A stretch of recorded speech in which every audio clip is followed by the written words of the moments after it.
Hey, we're at the Dayton National Cemetery. It's a Veterans Affairs cemetery, and I've got my This is a great thing we're doing. cadet class here with me, and we're going to be cleaning up the headstones here.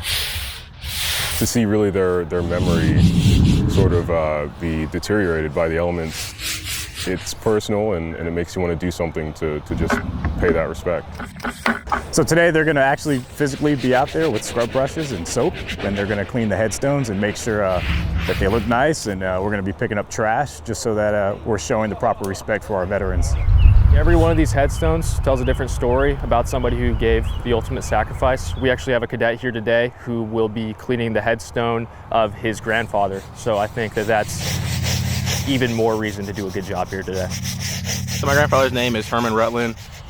He was born in Alabama and he joined the Army. He was actually drafted into the Army for Vietnam. Cleaning his headstone. It's got me a bit emotional, I'll be honest. But he's a good man. He poured a lot into me, and this is the least I could do. It's pretty amazing. You see thousands of headstones out here. It's kind of breathtaking.